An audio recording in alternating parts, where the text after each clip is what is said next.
ভারতের বিশ্ব জয়ের পর সেলিব্রেশন শুরু হয়ে যায় চারদিকে এবং রাতে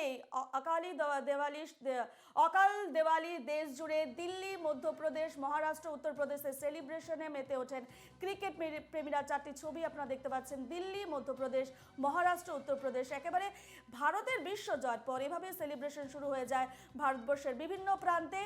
রাতে অকাল দিওয়ালি দেশ জুড়ে পালিত হয় এবং দিল্লি, মধ্যপ্রদেশ, মহারাষ্ট্র এবং উত্তরপ্রদেশের চারটি ছবি আপনি এবার এই মুহূর্তে টিভি স্ক্রিনে দেখতে পাচ্ছেন। কাল রাতে এভাবেই একেবারে উৎসবে মেতে ওঠে গোটা দেশ এবং তারই ছবি আপনারা এই মুহূর্তে দেখতে পাচ্ছেন। দেশের সব শহরে একেবারে উৎসবের মেজাজ চোখে পড়ে দিল্লি, মধ্যপ্রদেশ, মহারাষ্ট্র এবং উত্তরপ্রদেশ।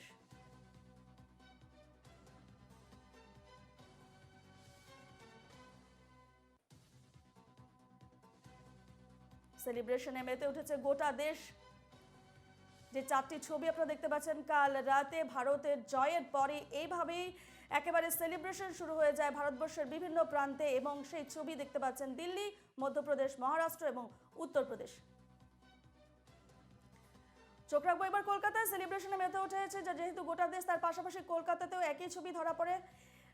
এই মুহূর্তে আমরা চলে যাব কলকাতায় বিবেকানন্দ পার্কে, যেখানে রয়েছেন আমাদের প্রতিনিধি পৃথা দাশগুপ্ত। পৃথা, কাল এক অবিস্মরণীয় দিন ছিল একেবারে ভারতের জন্য, এক ইতিহাস গড়েছে ভারত এবং টি-20 বিশ্বকাপ যেভাবে জিতেছে ভারত, সত্যি একটা অভূতপূর্ব জয় ভারতের। এবং তারপর একেবারে চতুর্দিকে সেলিব্রেশন শুরু হয়ে যায় গোটা দেশের বিভিন্ন প্রান্তে এবং কলকাতাও তার ব্যতিক্রম নয়। তুমি যেখানে রয়েছে এখন সেখানে পরিস্থিতি কি, কি ছবি দেখতে পাচ্ছ?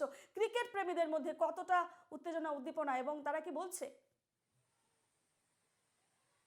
একদমই, দেখো, ক্রিকেট প্রেমীদের মধ্যে উন্মাদনা তো রয়েছে, তার কারণ 17 বছর পর টি-20 ওয়ার্ল্ড কাপে ভারতের জয় এবং এই জয়ের পরে স্বাভাবিকভাবেই কিন্তু সেই যে সেলিব্রেশন, সেই সেলিব্রেশন গতকাল রাত থেকে শুরু হয়েছে। আমি এই মুহূর্তে বিবেকানন্দ পার্কে রয়েছি এবং এখানে তুমি দেখছো যে বাচ্চা ছেলেরা যারা ক্রিকেট শিখছে, যাদের আগামী দিনে এই ক্রিকেট নিয়ে তারা বেশ খানিকটা পথ এগোবে এরকমটা স্বপ্ন দেখছে, তাদের মধ্যেও কিন্তু চূড়ান্ত একটা উত্তেজনা রয়েছে এবং সকাল থেকে তারা নিজেদের মধ্যে যখন প্র্যাকটিস করছে সেই সেলিব্রেশনে তারা মাতোয়ারা।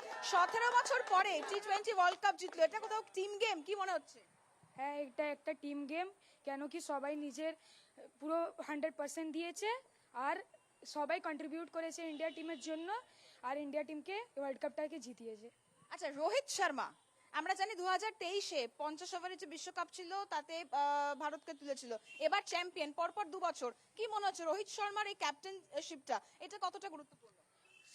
খুবই ভালো এই ক্যাপ্টেনশিপটা, কেন কি একটা সবাই মিলে কন্ট্রিবিউটটা করছে ইন্ডিয়া, আরো ক্যাপ্টেনরা মোটিভেট হচ্ছে, এটার জন্য টিমটাকে খেলার জন্য একটা সুন্দর লাগছে জিনিসটা। আমি একটু আপনার কাছে আসি, সেটা হচ্ছে বিরাট কোহলি। আমরা প্রথম থেকে দেখেছি যে খুব একটা ভালো পারফরমেন্স ছিল না, কিন্তু সেই আসল দিনে কার্যত তিনি জ্বলে উঠলেন, 76 রান। তো ক্যাপ্টেন মানে অধিনায়ক, এই ভালো প্লেয়ার নিঃসন্দেহে, এইরকম দিনে, এরকম ইম্পর্টেন্ট দিনে কি তাদের এই যে মানে এই যে বিষয়টা, এটাই কি দেখা যায়?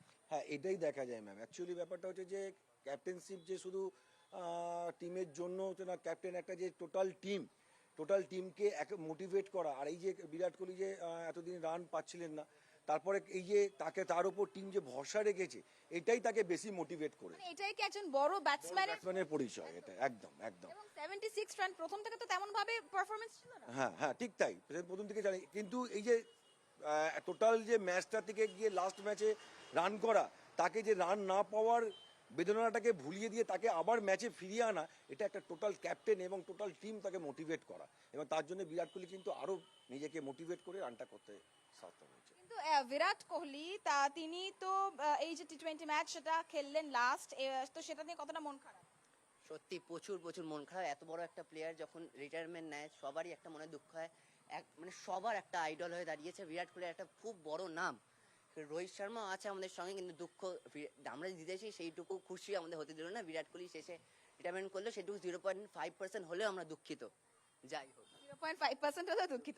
আরেকটা জিনিস আমি একটু জানতে চাইবো, বোলিং বিভাগ যেটা, অর্থাৎ কালকে চাপে পড়ে যেটা দেখা গেল, প্রথম থেকেই তারা বোলিংটা খুব ভালো করেছে, কিন্তু লাস্টে কালকে টুর্নামেন্টে চাপে পড়ে যেভাবে ভারতীয় বোলিং বিভাগ বল করলো, সেই অবদানটা ভারতকে জয়ের পথটা অনেকটা সুগম করলো, সেটা নিয়ে কি বলবো? মিডিলে যখন বোলিং অ্যাটাকটা মানে অনেকই রান এসছিল, তখন যে স্পিনারকে দিয়েছিল রোহিত শর্মা ক্যাপ্টেন্সিতে, এটা মানে ঠিকও নয় ভুলও নয়, কিন্তু লাস্টে যখন পেসার এলো, পেসারকে পুরোটা হ্যান্ডেল করতে হলো, নয়তো টিমে যে রানটা ছিল ওটা বেড়ে যাচ্ছিল